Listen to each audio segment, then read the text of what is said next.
อนหนึ่งพึงจำวันธรรมสวนาสี่ครั้งวันพระชาวพุทธานุสรณ์เข้าวัดฟังธรรมจำศีลสังวรทำบุญสุนทรศีลธรรมนำพาขึ้นแรม8 ค่ำวันธรรมสวนาเลิกละก่อกรรมทำบาปหยาบช้ากลางเดือนสิ้นเดือนเตือนกายวาจาจิตใจไปหาคุณงามความดีประพฤติยึดธรรมประจำชีวิตทุกวันเป็นนิจพ้นทุกข์สุขีวันพระสำรวจตรวจดูความดีอย่าปล่อยชีวิตให้ว่างห่างทางระฆังกังวานแววผ่านลมพัดเสียงสวดธรรมวัดวังเวงแววสังเสียงพระพร่ำแจ้งแสดงพระธรรมเอกลักษณ์เลิศล้ำประจำชาติไทย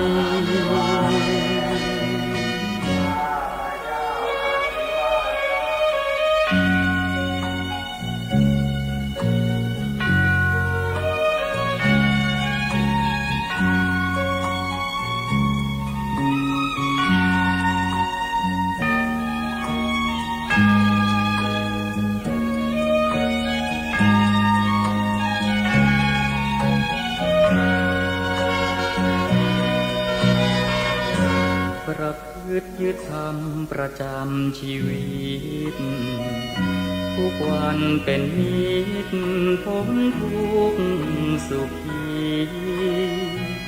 วันพระสำรวจตรวจดูความดีอย่าปล่อยชีวิตให้ว่างห่างทางระฆังกังวานแววผ่านลมพัดเสียงสวดธรรมวัดวังเวงแววซ้ำเสียงพระพร่ำแจ้งแสดงพระธรรมเอกลักษณ์เลิศล้ำประจำชาติไทย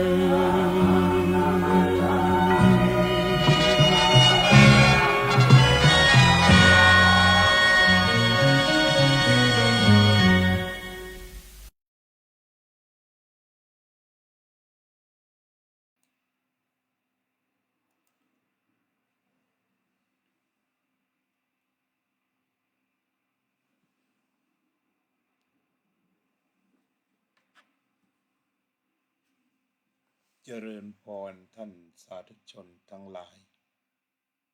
รายการธรรมทานจากวัดพุทธปัญญาเมืองพโมนารัฐแคลิฟอร์เนียประเทศสหรัฐอเมริกาวันนี้ก็เป็นวันพระแรม8 ค่ำเดือน5เป็นวันที่20 เมษายนพุทธศักราช2568เมื่อวานนี้ที่วัดปราสาทนิกรตำบลขันเงินอำเภอหลังสวนจังหวัดชุมพรก็ได้จัดรายการทั้งวันธรรมสวนะคือวันพระและทั้งวันอาทิตย์ที่ลานโพธิธรรมเป็นครั้งแรกหรืออาจจะเรียกว่าเป็นครั้งแรกในประวัติศาสตร์ของวัดปราสาทนิกรหลายร้อยปีที่ได้ จัด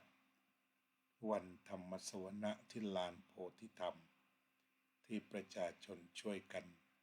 สร้างและวันนี้ก็มีเครือข่ายจากวัดวชิระธรรมาภิรตารามเมืองสังกาเล่นขอทักทายโยมอุบลโยมทิติมาโยมจิรสาที่เข้ามาร่วมรายการวันนี้ชาววัดวชิระธรรมาภิรตารามได้ขอให้บรรยายธรรมเรื่องอริยสัจสี่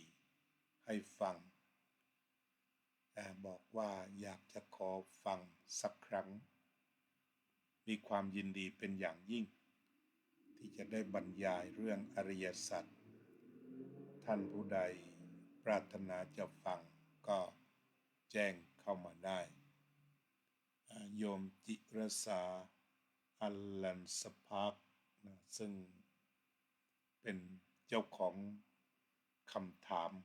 ขอฟังเข้ามาแล้วโยมสุพนิกาฉายาลักษณ์โยมพรพันธ์เรดเล่โยมปูอรุณโชติโยมกัลยาว่องทิพย์คงคาก็มากันพร้อมหน้า7 ท่านในวันนี้โยมประพันธ์วงพาณิชย์ตั้งวงกันเข้ามาก่อนเนื่องจากตอนนี้เราก็มี3 เครือข่ายซึ่งสมาชิกมาอย่างพร้อมพรั่ง4 เครือข่ายจากวัดพุทธปัญญาเป็นแม่ข่ายแล้วก็มีส่วนโมกอันดามันโยมประพันธ์วงพาณิชย์ด้วยได้เข้ามาร่วมฟังธรรมเป็นประจำวัดปราสาทนิกรอำเภอหลังสวนจังหวัดชุมพรก็มีหลายท่านมีอาจารย์ทิติเป็นต้นมีอุบาสิกาอีกหลายท่านที่เข้ามาฟังธรรมเช่นอาจารย์สุนิตวงศ์สุเทพถือว่าทุกฝั่งที่เข้ามาก็เป็นเครือข่ายและก็การที่มีเครือข่ายแบบนี้วิธีการก็คือช่วยกันแชร์ธรรมะคุณดวงดีมณีอรุณเป็นสมาชิกใหม่ยินดีต้อนรับสู่รายการธรรมทานจากวัดพุทธปัญญาเครือข่ายธรรมะเป็นเครือข่ายของธรรมทานการให้ธรรมะย่อมชนะการให้ทั้งปวงก็ขอทักทายท่านสาธุชนรอบที่1ไว้แค่นี้ก่อนเดี๋ยวก็อาจจะทักทายเพิ่มเติมเมื่อพูดถึงการศึกษาอริยสัจก็จะต้องไปช้าๆอริยะแปลว่าประเสริฐตรงๆสัจแปลว่าความจริงอริยสัจถ้าออกเป็นภาษาไทยก็อ่านว่าอริยสัจแปลว่าความจริงอันประเสริฐหรืออริยสัจจะถ้าเป็นคำของภาษาบาลีบอกว่าอริยสัจจะถ้าเป็นไทยก็อ่านว่าอริยสัจ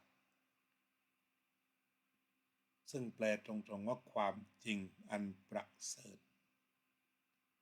หรือนักปราชญ์บางท่านแปลว่าความจริงอันทำผู้เข้าถึงให้เป็นพระอริยะพระอริยะก็คือผู้ที่ไกลจากกิเลสหรือตรัสรู้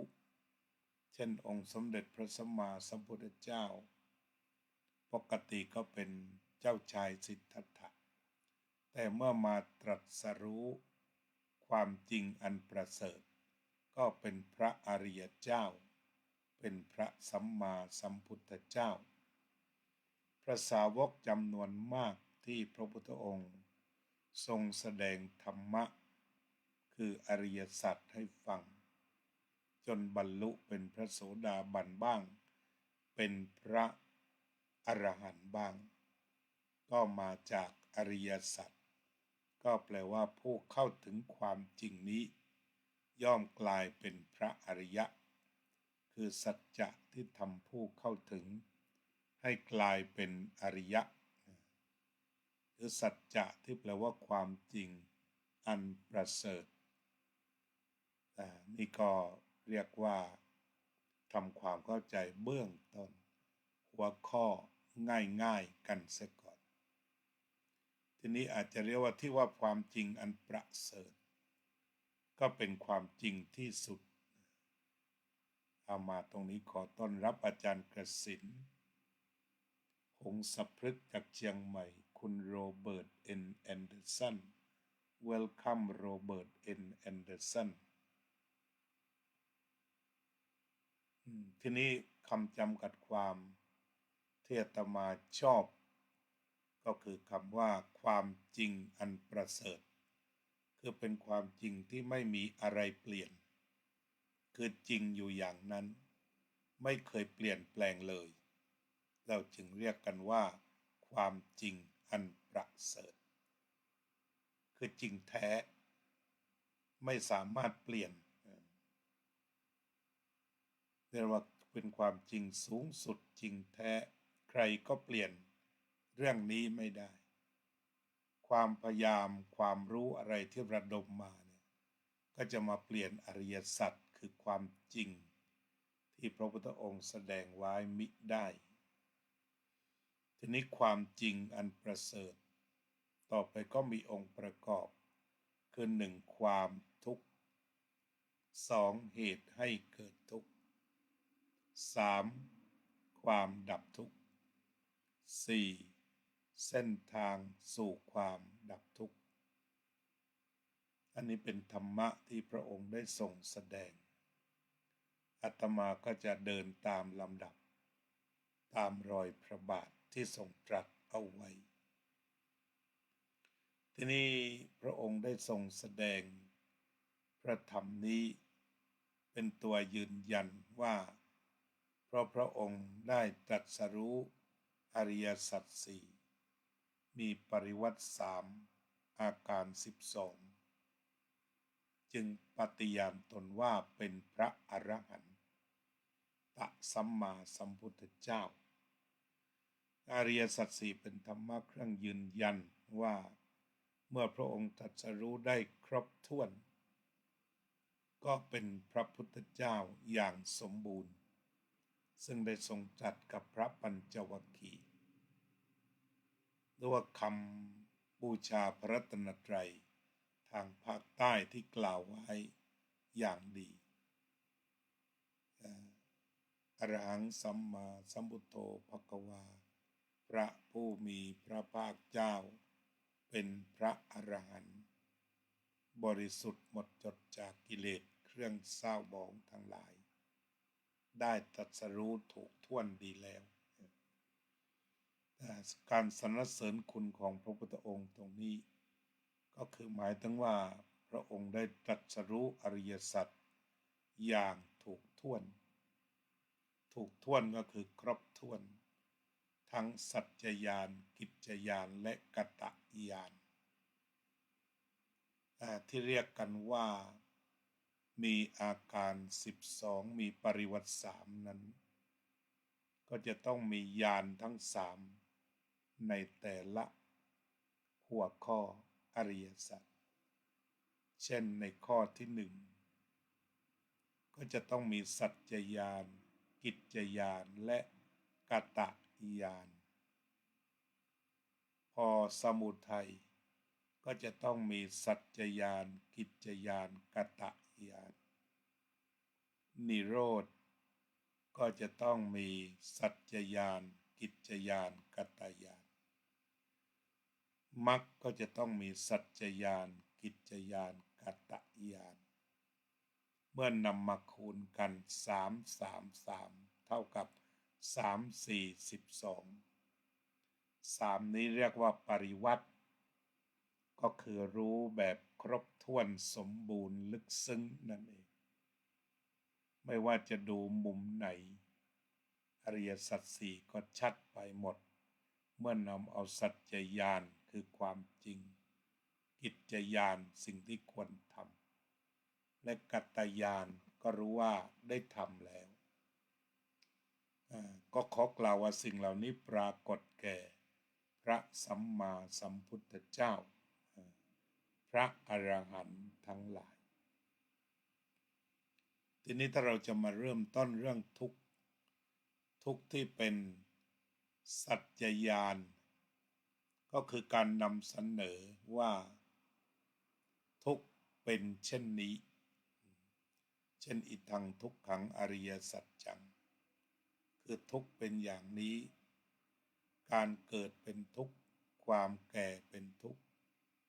ความตายเป็นทุกข์ความเศร้าโศกความร่ำไรรำพันความไม่สบายกายความไม่สบายใจความคับแค้นใจเป็นทุกข์การพลัดพรากจากสิ่งที่รักที่พอใจเป็นทุกข์การที่จะต้องอยู่กับสิ่งไม่เป็นที่รักที่พอใจเป็นทุกข์ปรารถนาสิ่งใดไม่ได้สิ่งนั้นนั่นก็เป็นทุกข์ว่าโดยย่อขันธ์ห้าที่มีอุปาทานเป็นทุกข์ในช่วงนี้ก็ขอทักทายคุณติ๋วจากวัดประสาทนิกรท่านอาจารย์ทิติวรทินโนวัดประสาทนิกรถือว่าเป็นเครือข่ายสำคัญช่วยกันแชร์ธรรมะไปด้วยก็เป็นว่าสัจจญาณเหมือนกับว่าขึ้นบัญชีว่าหน้าตาของทุกข์นะมันเป็นอย่างนี้หน้าตาของมันเป็นอย่างนี้ดังที่กล่าวมาความแก่ก็ทุกข์ความเจ็บก็ทุกข์ความตายก็ทุกข์หน้าตามเป็นอย่างนี้ความทุกข์และมันเป็นความจริงสูงสุดการพลัดพรากจะระดับไหนก็ตามบุคคลที่รักจะเป็นบิดามารดาปู่ย่าตายายสามีภรรยามิตรสหายเพื่อนฝูงแม้แต่สัตว์เลี้ยงตอนนี้ก็เรียกว่าเป็นทุกข์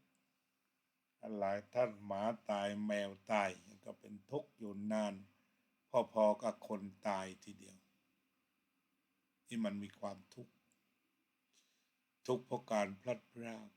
ทุกข์เพราะจะต้องอยู่ด้วยกันตัวอย่างในชีวิตจริงเช่นว่าคนที่ความเห็นไม่ตรงกันเจอหน้าก็ต้องทะเลาะกันเถียงกันเป็นทุกข์เลยจนกระทั่งบางทีเป็นสามีภรรยาแล้วก็ต้องหย่าร้างอยู่ด้วยกันแล้วก็เป็นทุกข์ก็มีคู่หนึ่งที่น่าเศร้าสลดตรงนี้ข่าวร้อนๆมาคือสามีเป็นตำรวจภรรยาก็เป็นผู้ที่รักพ่อรักแม่ดูท่าทางเนื่องจากสามีขี้เมาสุดท้ายภรรยาก็เป็นทุกข์ก็แยกจากไปอยู่กับคุณพ่อคุณแม่สงกรานต์ก็กลับมาอีกฝ่ายสามีก็อ้อนวอนให้อยู่กันต่อแต่เนื่องจากภรรยาคงเป็นทุกข์เพราะอยู่กับคนขี้เมาแบบนั้นก็เลยไม่ตกลงสามีก็กลุ้มใจไปดื่มสุราแล้วก็เรียกภรรยาไปรับภรรยาก็ไม่ไปกลับมาถึงสามีก็โกรธจัดชักปืนยิงเข้าเบ้าตาภรรยาตายคาที่แล้วหนีไปครึ่งคืนกลับมาก็ไปมอบตัวอันนี้ก็คือความทุกข์ต่างฝ่ายต่างเป็นทุกข์ปรารถนาสิ่งใดไม่ได้สิ่งนั้นทุกข์ก็ผลออกมาแบบนี้อันนี้ยกตัวอย่างเหตุการณ์แท้ๆว่ามันอยู่กับสิ่งที่ไม่เป็นที่รักหรือคนมันทุกข์เจริญพรโยมกุลาภัชรดุลโยมโซเฟียสุภาพรการจะต้องอยู่กับสิ่งไม่เป็นที่รักที่พอใจก็เป็นทุกข์ ต้องห่างต้องหย่าต้องร้างอันนี้ก็เป็นต้นแบบมีกันอยู่โดยทั่วไปยกตัวอย่างแล้วก็ต่อมา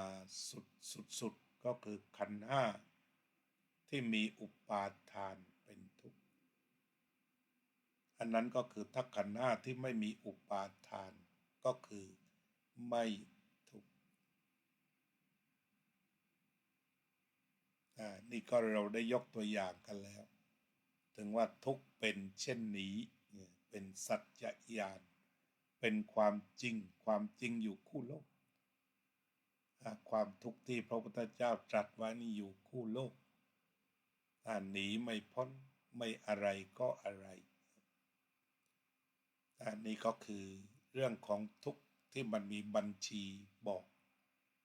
อย่างละเอียดแล้วก็จริงทุกประการต่อไปก็มาดูถึงเรื่องกิจญาณควรทำอย่างไรพระพุทธเจ้าก็ได้ตรัสว่า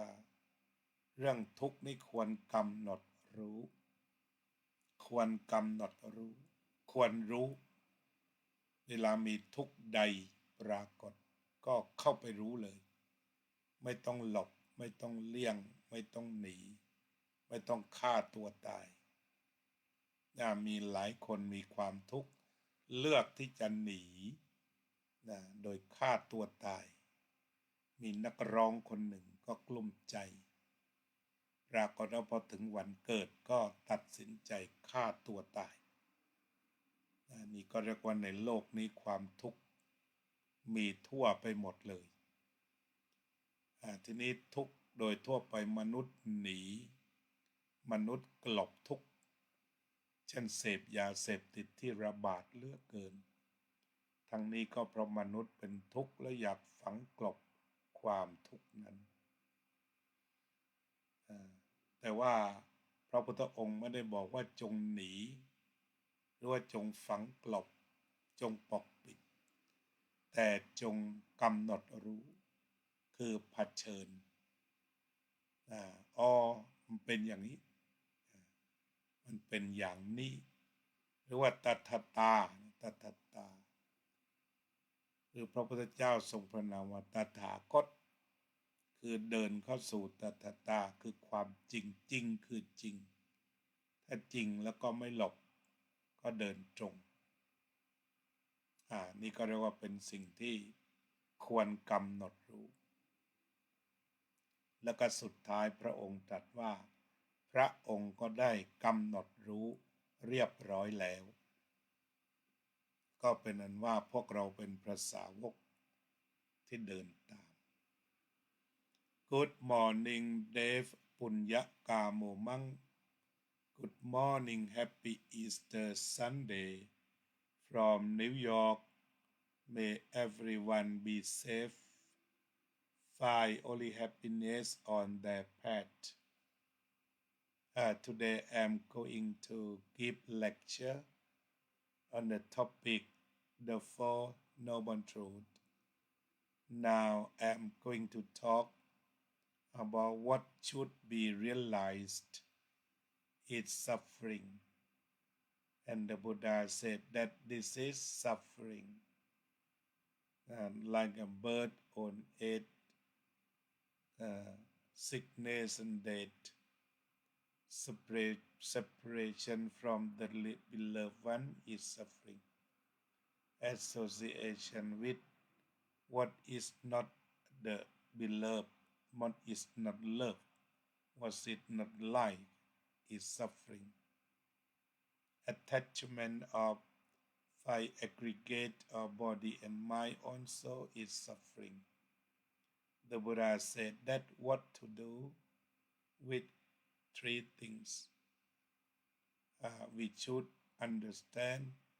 we should know, we should realize. We should not avoid suffering, but we should realize as Dave Punyakamo had done, when you got physical suffering, you treat in the proper way to cooperate with doctor and at the same time you keep your mind calm, peaceful, and understand the pain that arising, existing, and passing away. As yesterday you meditate 2 hours to see the phenomena of arising, existing, and passing away. So this is the understanding, realization of suffering as suffering. That's the first of the Four Noble Truths. Okay, you use the program translation Thai English กำกวมที่พักขิเนายินดีต้อนรับ ก็เป็นอันว่าพระพุทธองค์ตรัสว่าความทุกข์เป็นสิ่งที่ควรกำหนดรู้ ความทุกข์ที่เป็นเช่นนั้นเช่นนั้นพระองค์ได้กำหนดรู้แล้วthank you พระพุทธองค์ได้กำหนดรู้แล้วก็เป็นว่าพระพุทธเจ้าพระอรหันต์ไม่มีผู้ใดจะหนีทุกข์กลบเกลื่อนทุกข์หรือว่า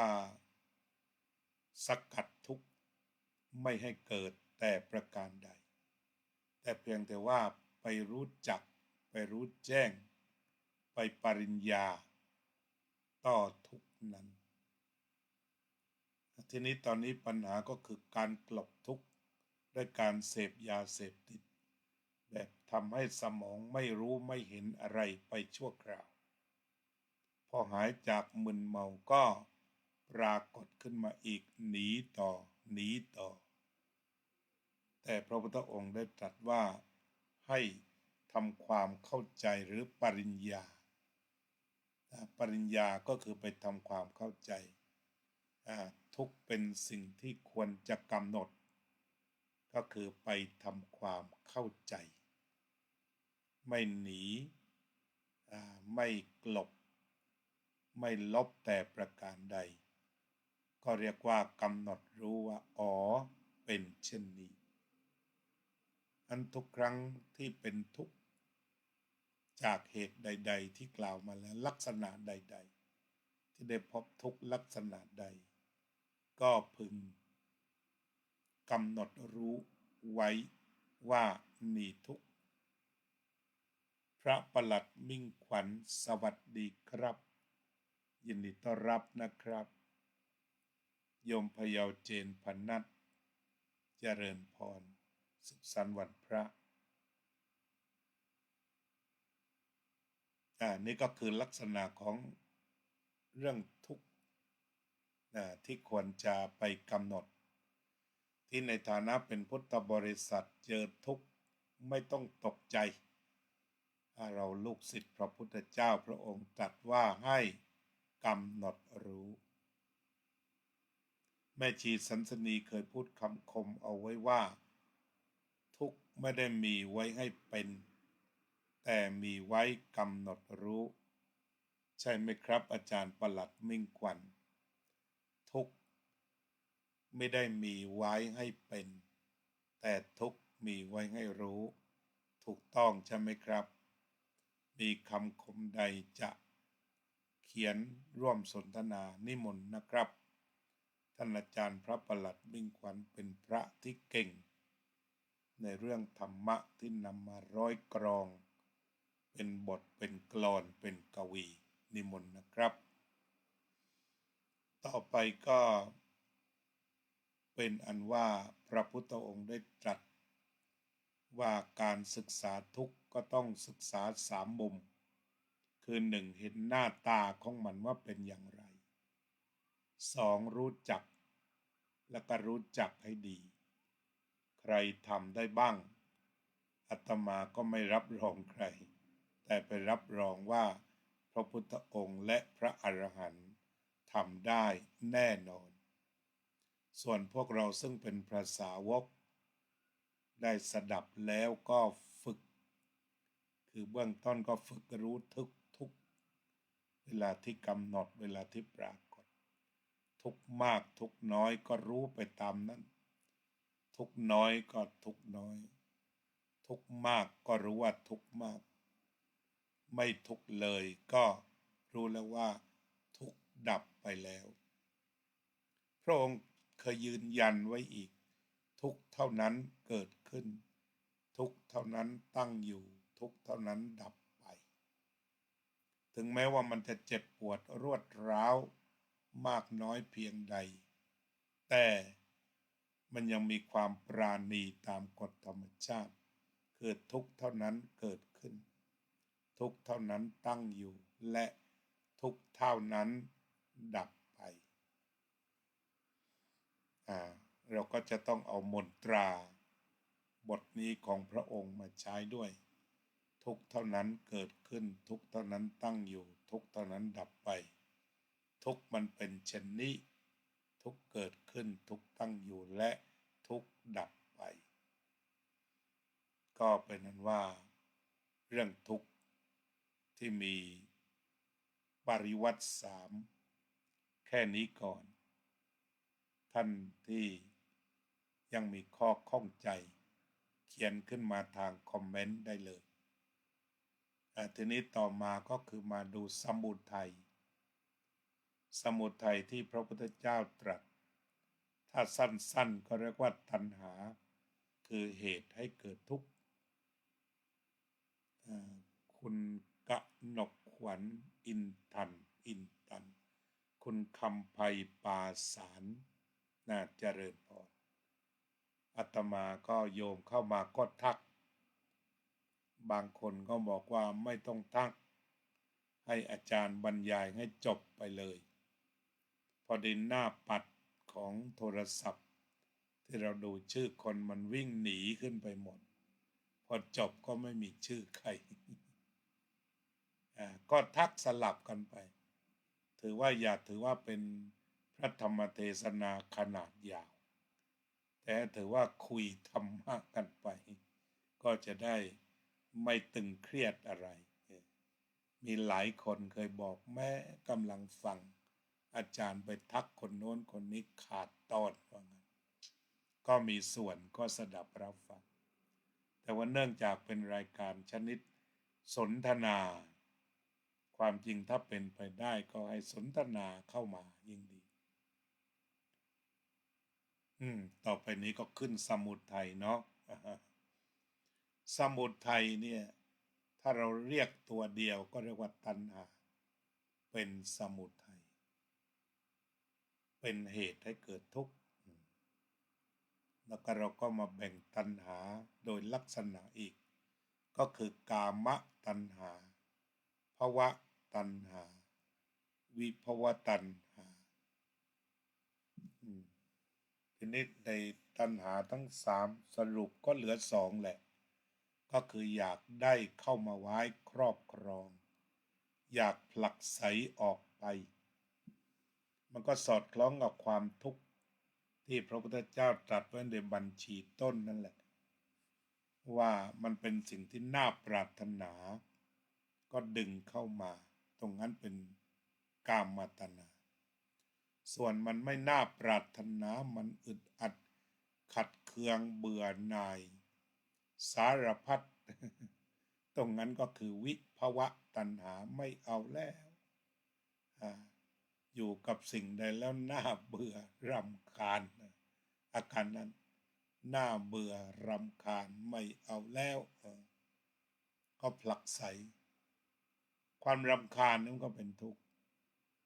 ก็ใน Facebook มีครอบครัวหนึ่งมีลูกสาวเลี้ยงพ่ออายุมากแล้ว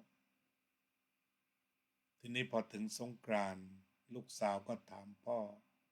ว่าพ่ออยากได้อะไรหนูจะจัดให้พ่อในวันสงกรานต์คุณตาคนนั้นแกก็ยิ้มแล้วก็บอกว่าถ้าหนูจะให้นะลดการบ่นลงหน่อยได้ไหมคือพูดให้น้อยลงหน่อยบ่นพ่อให้น้อย ลูกนะดูแลดีๆนะอาหารการกิน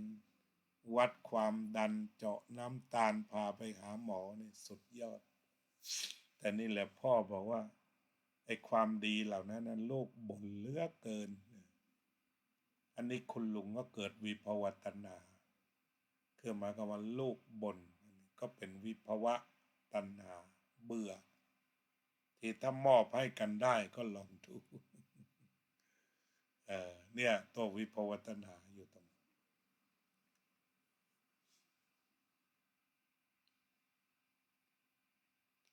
หรือว่าบางทีเคยกินอาหารเคยชอบแต่ว่ารับประทานนานก็เบื่ออย่างมีบางคนไม่ชอบผักบางชนิดทีนี้เขาก็ปรารถนาดีนำมาให้แต่ก็บอกว่าเบื่อจริงๆเจอผักชนิดนี้ตรงนี้ก็เป็นวิภวตัณหาส่วนกามตัณหานั้นก็หมายความว่ารูปเสียงกลิ่นรสโผฏฐัพพะธรรมารมณ์เอาที่ชอบทั้งหมดจะเป็นรสอาหารเป็นของใช้ไม้สอยยานพาหนะถ้าจิตปรารถนาตรงนั้นก็ล้วนเป็นกามตัณหาทีนี้พระพุทธองค์ทรงแสดงไว้ว่าตัณหานี่มันมาจากไหนมาจากองค์ประกอบที่หนึ่งก็คือนันทิความพึงใจพอใจแล้วก็บวกกับราคะคือติดใจ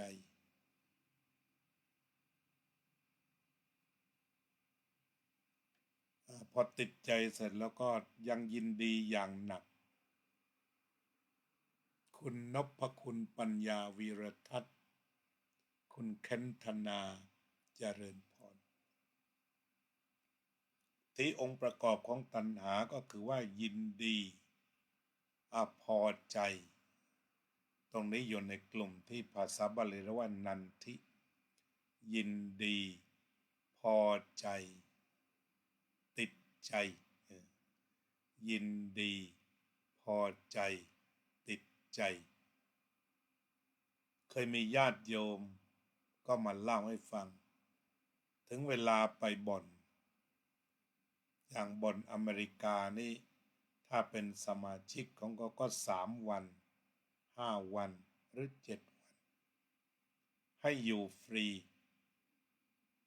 ให้กินฟรีแล้วก็ที่เหลือก็เล่นเอาถ้าเล่นได้ก็เอาเล่นเสียก็เป็นของเขาไปแต่ส่วนใหญ่เท่าที่มันเล่าก็คือมักจะเสียมากกว่าห้องฟรีและอาหารฟรีทีนี้ประเด็นบอกว่าแล้วทำไมนั่งเล่นวันละเป็น10 ชั่วโมงได้นั่งเล่นการพนันเป็น10 ชั่วโมงหรือหลายคนเล่นข้ามวันข้ามคืนเคยมีก็มาเล่าให้ฟังแล้วดันไปพูดผิดบอกว่ามีสมาธิไปทำสมาธิในวงการพนันตรงนี้ยิ่งเป็นมิจฉาทิฏฐิเข้าใจผิดแต่มันมีกิเลสตัวหนึ่งแหละที่มันผูกไว้เรียกว่านันทิคือเพลินผู้ที่เข้าบ่อนแล้วมันมีตรงนี้แหละเพลินฉะนั้นสิ่งที่จะต้องติดมากับบ่อนล็อกให้อยู่ก็คือ entertainment complex ซึ่งแปลว่าสถานบันเทิงครบวงจรคือสถานนันทินั่นเอง entertain ก็แปลว่านันทิคือพอใจอยากกินอาหารไหมมีอยากเล่นการพนันไหมมีอยากจะว่ายน้ำไหมมีไว้ครบทั้งหมดโยมประพันธ์ท่านประธานคณะกรรมการสวนโมกอันดามันเล่าว่าเดินออกกำลังกาย1 ชั่วโมงบริกรรมหายใจพุทเข้าโทออกถือว่าเป็นวิปัสสนาหรือเปล่าครับพระอาจารย์ขออนุญาตตอบหลัก ก็คือหมายถึงว่าเป็นความสงบแหละถ้าศัพท์เทคนิคเรียกว่าเป็นสมถะคือจิตอยู่กับการเดินพุทโธจิตสงบจิตมั่นคงจิตอ่อนโยนทีนี้ต่อไปก็เหมาะแก่การงานก็คือนำจิตนี้ไปพิจารณาธรรมคือธรรมทั้งหลายหรือปรากฏการณ์ใดก็แล้วแต่ที่ปรากฏก็เกิดขึ้นตั้งอยู่และดับไปพอจิตเข้าไปสู่การพิจารณานั้นโดยไตรลักษณ์ก็เป็นวิปัสสนาเช่นว่าโยมมีจิตสงบแต่ว่าปรับการพิจารณาไปดูความย่างซ้ายเกิดแล้วดับย่างขวาเกิดแล้วดับเห็นการเกิดดับอีกอย่างหนึ่งตรงนั้นจะกลายเป็นวิปัสสนาก็เรียกว่าเจริญไปทั้งสองทั้งสมถะวิปัสสนาก็คือดูการเกิดดับของเท้าที่ยกย่างเหยียบในแต่ละจังหวะได้ชัดขึ้นตรงนั้นเป็นตัววิปัสสนานี่ก็ขอแทรกตอบก่อนเพราะว่าเป็นเรื่องที่ดีก็เชียร์ด้วย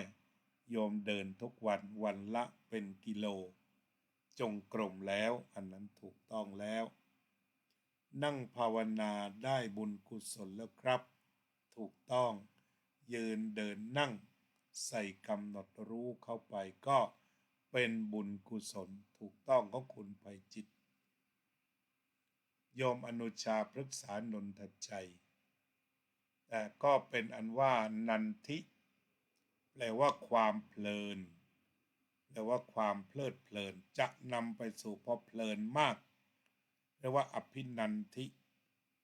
เพลินเยอะแล้วต่อไปกลายเป็นราคะติดใจเราก็คงจะเข้าใจว่าติดใจไปอีกอย่างไปบ่อนว่างก็ไปว่างก็ไปเพราะติดใจไปอีกไปสถานเริงรมย์ปัจจุบันก็กระจายกันเยอะแยะไปหมดแล้วร้านสุราที่หลวงพ่อปัญญาเคยเรียกแท็กผับคลับบาร์คาราโอเละเนี่ยมันก็มีเยอะเป็นอัครมหาบันเทิงทั่วประเทศอย่างไม่พอแล้วโยมนี่แหละนันทิติดอกติดใจนันทิเพลินต่อจากนั้นก็จะมีราคะคือติดใจละติดใจไปอีกการบริการภายในห้องทุกประการสุดยอดเสียงเพลงดีดนตรีเพราะอาหารเยี่ยมสุราดีชงเข้าท่าก็เลยทำให้ติดใจอย่างเหตุผลที่ท่านนายกก็ตามหรือบรรดากองเชียร์ที่จะมีเอนเตอร์เทนเมนต์คอมเพล็กซ์แห่งเดียวก็ตามเนี่ยแต่ในความจริงแล้วมันกระจายอยู่ทั่วประเทศมันไม่ได้ขาดแคลนอะไรเลยถ้าประเทศจะรวยดังที่ว่ามันก็รวยไปเรียบร้อยแล้วมันมีมาไม่รู้สักกี่ปีตั้งแต่อาตมาเป็นเด็กๆก็ได้ยินแล้วสถานบันเทิงมันมีเต็มไปหมดโยมเอ้ยเนี่ยมันจะบันเทิงก่อนแล้วต่อจากนั้นมันก็ติดใจพอติดใจแล้วก็จะไปเสียทรัพย์เสียให้เฉพาะจุดไม่ได้หมายถึงว่าผู้เที่ยวเนี่ยจะได้เงินกลับบ้านก็คือต้องจ่ายถึงแม้ว่าที่จะทำใหม่บอกว่าคนไทยเข้าลำบากเดี๋ยวก็ทะลุอยู่ดีมันก็เที่ยวเกลื่อนกันไปหมดเพราะว่ามันนันทิแล้วก็ราคะนั่นคือติดใจไปอีกแล้วก็พอใจอย่างยิ่งกลายเป็นติดไปเลยฉะนั้นในบรรดาติดทั้งหลายก็มาขบวนการนี้ขบวนการสมุทัยนี้ติดยาเสพติดเหมือนกันมีจุดเริ่มต้นแล้วก็พอใจติดใจทีนี้เรียบร้อยทำยังไงก็ถอนไม่ขึ้น ติดยาบ้าติดสุราติดบุหรี่ติดการพนันอันนี้ชัดเจน ติดกันหนักอันนี้แหละคือมาจากตัณหาเป็นเหตุให้เกิดทุกข์และบางทีฆ่าตัวตายตอนนี้ถี่ยิบเพราะไปเล่นการพนันทั้งออนไลน์ออฟไลน์ใต้ดินบนดินมันก็ทำงานของมันคือเรื่องผิดกฎหมายถูกกฎหมายนี่แทบจะไม่ต้องพูดคือมันตายเท่ากันจ่ายเงินเยอะไปเล่นบ่อนที่ถูกหรือบ่อนที่ผิดสุดท้ายก็กลับมาฆ่าตัวตายคือตายได้เหมือนกันนี่ก็คืออำนาจของตัณหาจะเป็นกามตัณหาและภวตัณหาเมื่อเพลินเมื่อติดใจในการเล่นมีเท่าไรทุ่มได้หมดแต่พอเสียไม่เพลินก็กลับมาตายด้วยวิธีการต่างๆหรือกลับมามีเล็กน้อยเสพยาต่อเพราะมันกลุ้มใจแล้วนี่ก็ไขว่คว้าแสวงหาก็วังวนเรียกกันว่าวัฏฏะสงสารกิเลสกรรมวิบาก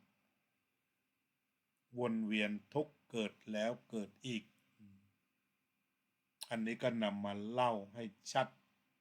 เกี่ยวกับเรื่องของตัณหาทำยังไงกับตัณหาพระพุทธองค์ตรัสว่าตัณหาเป็นชนิดคือมันมาจากนันทิความเพลินแล้วก็ราคะติดใจแล้วก็เพลินไปเพลินมาสุดท้ายก็เรียกว่าตัณหาในความรู้ที่หนึ่งสัจจะมันเป็นอย่างนี้ในส่วนความรู้สัจจญาณเป็นเช่นนี้ไม่เป็นอย่างอื่นเลยสองกิจญาณพระองค์ทราบ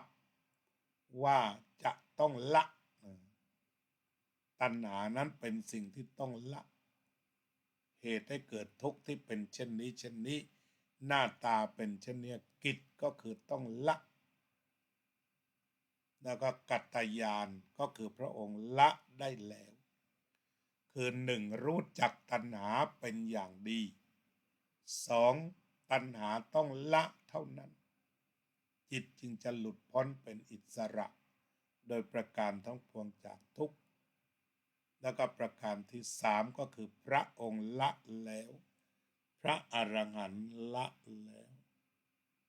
โยมสิเรียมชัยสิริเจริญพร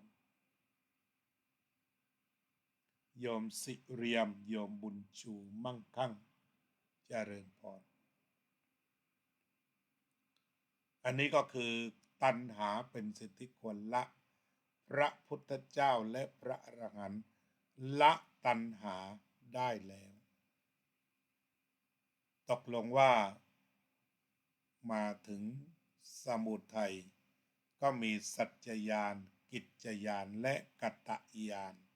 ที่พระพุทธองค์ทรงตรัสรู้แล้วประกาศแก่พระอริยสาวกทั้ง5ท่านต่อไปนิโรธะก็แปลว่าความดับไปแห่งทุกข์โดยพระองค์ได้ตรัสว่าการละตัณหาและราคะได้การขจัดตัณหาขจัดราคะได้อิทังทุกขนิโรโคโทอริยสัจจังโยตัสสาเยวะตัณหายะอเสสะวิราคะนิโรโควิราคะนิโรโทโยตัสสาเยวะตัณหายะอเสสะวิราคะนิโรโท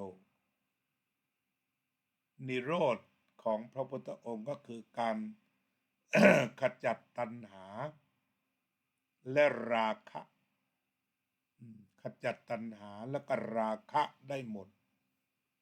คือไม่มีความพึงใจไม่มีความติดใจถอนความติดใจที่เหนียวแน่นที่ว่าราคะเนี่ย โยตัสสาเยวะตัณหายะอาเสสะวิราคานิโรโธก็คือดับตัณหาดับราคะเสียได้แบบไม่มีเหลือเนี่ยนิโรธะที่ว่าเนี่ยต้องไม่มีเหลือเลยไม่มีเหลือสักนิดเดียวจาโคสลัดออกได้เกลี้ยงเกลาปฏินิสสักโคคืนสู่ธรรมชาติความเข้าใจผิดคิดว่าต้นไม้นี้เป็นของเราที่ดินนี้เป็นของเราแม่น้ำเป็นของเราตึกเป็นของเราบ่อบ้านเป็นของเราตกลงว่าเป็นของสมมุติไม่จริง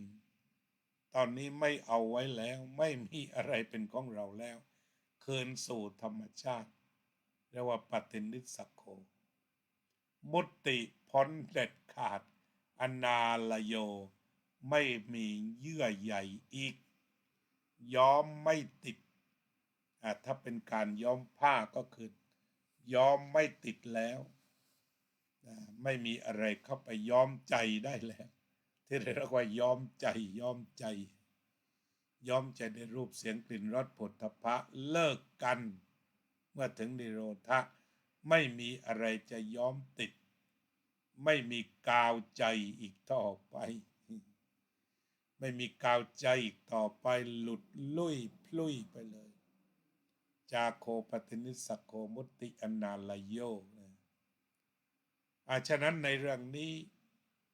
พระพุทธองค์ก็ได้ตรัสว่าก็ต้องทำหน้าที่อีก3อย่างนั่นแหละ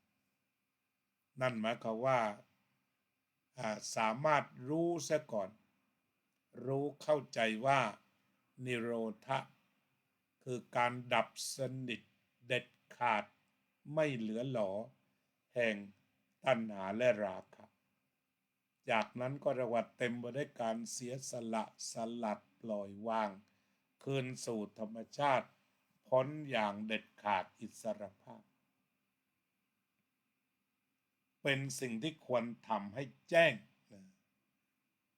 ที่เราเรียกว่านิพพานหรือนิโรธะนี่ก็คือนิพพานเป็นสิ่งที่ควรทำให้แจ้งและพระองค์ทำให้แจ้งแล้วพระอรหันต์ทำให้แจ้งแล้วคือการสละราคะตัณหาได้เด็ดขาดพระองค์ได้ทำให้แจ้งเรียบร้อยแล้วคือรู้ว่ามันเป็นอย่างนี้อย่างนี้รู้สภาวะรู้จุดหมายปลายทางแล้วก็ควรทำให้แจ้งและได้ทำให้แจ้งเรียบร้อยแล้วทีนี้ต่อมาอริยมรรคมีองค์8ได้แก่ความเห็นอันถูกต้องความดำริถูกต้องการพูดจาถูกต้องการทำการงานถูกต้องการใช้ชีวิตถูกต้องความภาคเพียรถูกต้องมีสติถูกต้องมีสมาธิถูกต้องพระพุทธเจ้าตรัสว่าเป็นอย่างนี้นะอริยมรรคเนี่ยมันเป็นอย่างนี้คือมันถูกต้องทั้ง8ประการรวมเป็นหนึ่งเดียวเหมือนเกลียวเชือก8เกลียวมันแน่นมันหนักมันแน่นมันเหนียวนี่อริยมรรคมีองค์8ทีนี้อริยมรรคมีองค์8เป็นควรปฏิบัติและพระองค์ก็ประกาศว่าปฏิบัติอย่างสมบูรณ์เป็นสิ่งที่ควรปฏิบัติได้แล้วบรรลุแล้วอย่างสมบูรณ์ฉะนั้นพระองค์จึงประกาศแก่พระปัญจวัคคีย์ซึ่งสงสัยอยู่ว่าเป็นพระพุทธเจ้าจริงหรือเปล่าพระองค์ทรงเปลื้องความสงสัยของพระปัญจวัคคีย์ด้วยการตรัสยืนยันว่าตราบใดที่ตถาคตยังไม่ตรัสรู้อริยสัจสี่มีปริวัติ3อาการ12ตถาคตก็จะไม่ประกาศว่าจะเป็นพระสัมมาสัมพุทธเจ้าตราบนั้น แต่ตอนนี้พระองค์ได้ตรัสรู้อริยสัจสี่สมบูรณ์ครบถ้วนทั้งอาการ12ทั้งปริวัติสามแล้วพระองค์ยังทรงประกาศความเป็นพระพุทธเจ้าที่ทบทวนอีกอย่างหนึ่งพระองค์ก็ตรัสรู้เกี่ยวกับเรื่องทุกข์ว่าเป็นอย่างนี้ทุกข์เป็นสิ่งที่ควรกำหนดรู้ทุกพระองค์กำหนดรู้แล้วสมุทัยเป็นเช่นนี้คือมาจากนันทิราคะกลายเป็นตัณหา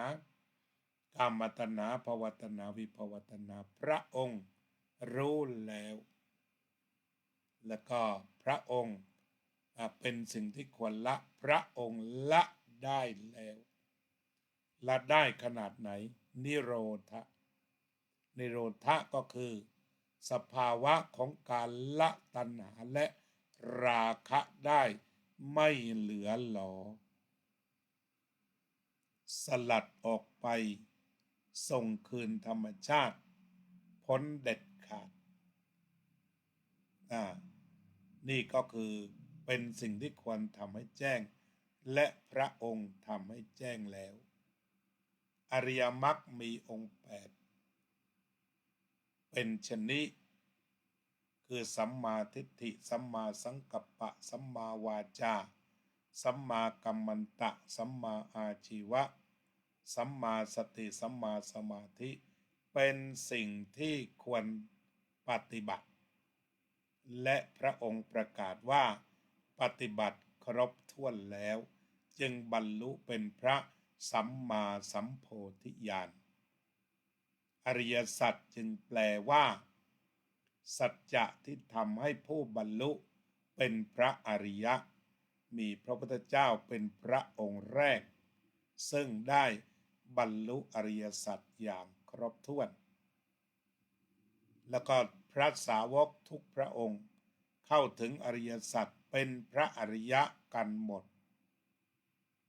และก็นอกจากนี้ความจริงอันประเสริฐนี้ยังดำรงอยู่ยังรอรับผู้เข้าถึงอริยสัจ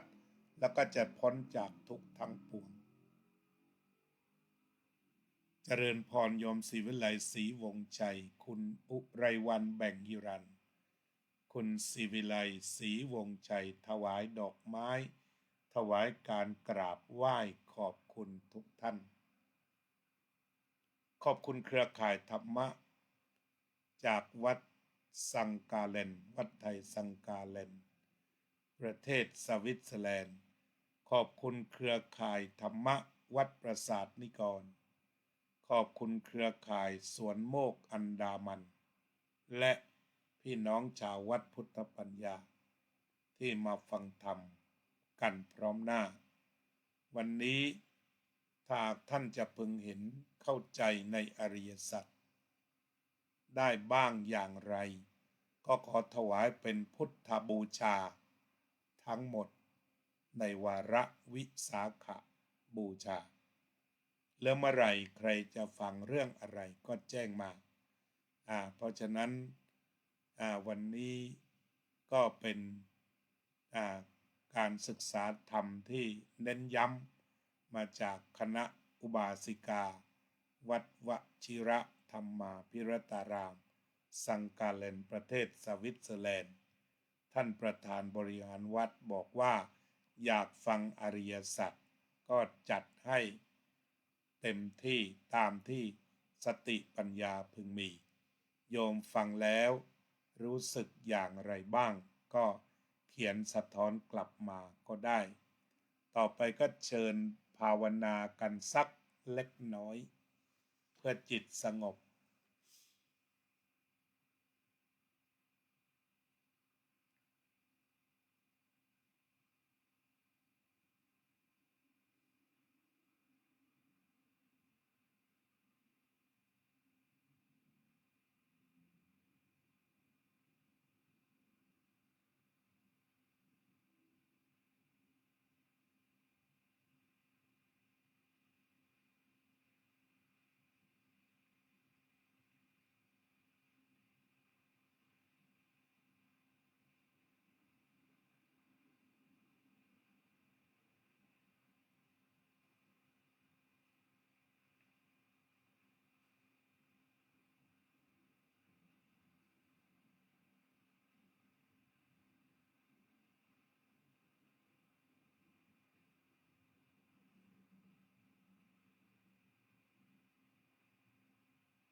สัพเพสัตตาสัตว์ทั้งหลายที่เป็นเพื่อนทุกข์เกิดแก่เจ็บตายด้วยกันทั้งหมดทั้งสิ้นอเวราโหนตุจงเป็นสุขเป็นสุขเถิดอย่าได้มีเวรแก่กันและกันเลยอัพยาปัจจาโหนตุจงเป็นสุขเป็นสุขเถิดอย่าได้พยาบาทเบียดเบียนซึ่งกันและกันเลยอนีฆาโหนตุจงเป็นสุขเป็นสุขเถิดอย่าได้มีความทุกข์กายทุกข์ใจเลยสุขีอัตตานังปริหารันตุจงมีความสุขกายสุขใจรักษาตนให้พ้นจากทุกภัยทั้งสิ้นเถิด May all sentient beings, may all living beings, may all human beings, may all beings be free from dangers, be free from aversion, be free from hostility, be free from harming, be free from suffering. May all sentient beings, may all living beings, may all beings, may all human beings be well, be healthy, be safe, be successful, be peaceful, be happy. อภิวาทนาสีลิสะนิจจังวุธาปัจจายิโนจัตตารโอธรรมาวัฏันติอายุวันโนสุขังพลัง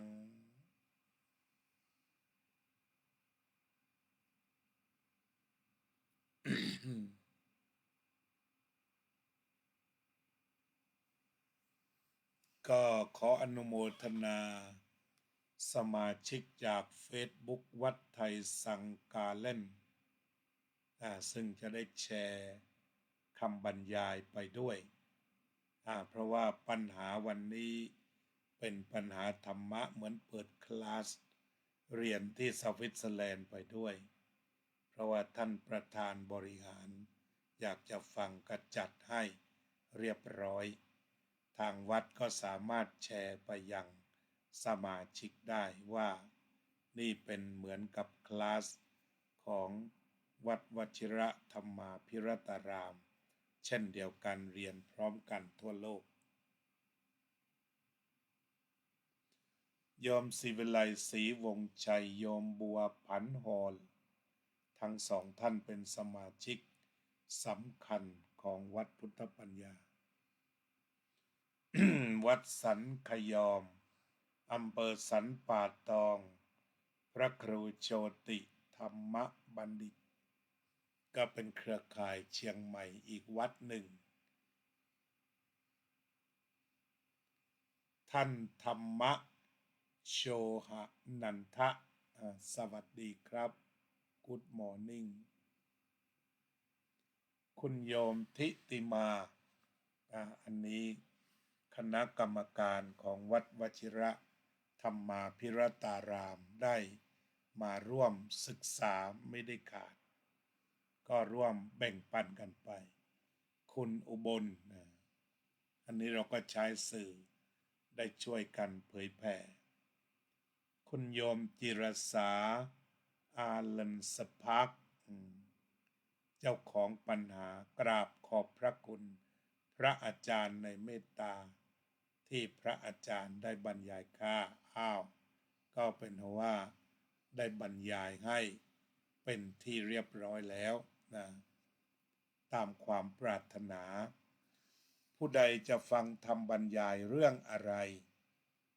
ไม่ต้องเกรงใจบอกมาได้บอกมาได้ก็เป็นว่าขอบคุณทุกเครือข่ายที่เข้ามาร่วมกันเผยแผ่ธรรมะคือทำเพื่อถวายเป็นพุทธบูชาแล้วก็มี2 อย่างอามิสบูชาและก็ปฏิบัติบูชาอามิสบูชาก็คือการถวายดอกไม้ธูปเทียนที่ปฏิบัติกันอยู่ส่วนปฏิบัติบูชาคือการศึกษาปฏิบัติและเผยแผ่คำสอนของพระองค์อย่างตรงก็จะเป็นการปฏิบัติบูชาทุกเครือข่ายของวัดพุทธปัญญามาร่วมปฏิบัติบูชาต้อนรับวันวิสาขบูชาเจริญพร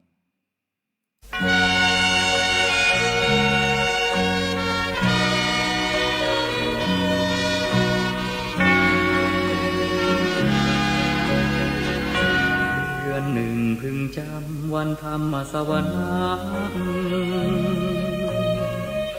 4 ครั้งวันพระชาวพุทธานุสรณ์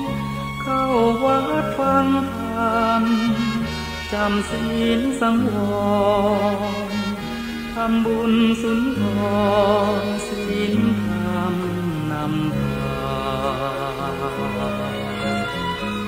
ขึ้นแรม8 ค่ำวันธรรมสวนาเลิกละก่อกรรมทำบาปหยาบช้ากลางเดือนสิ้นเดือนเตือนกายวาจาจิตใจไปหาคุณงามความดีประพฤติยึดธรรมประจำชีวิตทุกวันเป็นนิจพ้นทุกข์สุขีวันพระสำรวจตรวจดูความดีอย่าปล่อยชีวิตให้ว่างห่างทางระฆังกังวานแววผ่านลมพัดเสียงสวดธรรมวัดวังเวงแววซ้ำเสียงพระพร่ำแจ้งแสดงพระธรรมเอกลักษณ์เลิศล้ำประจำชาติไทย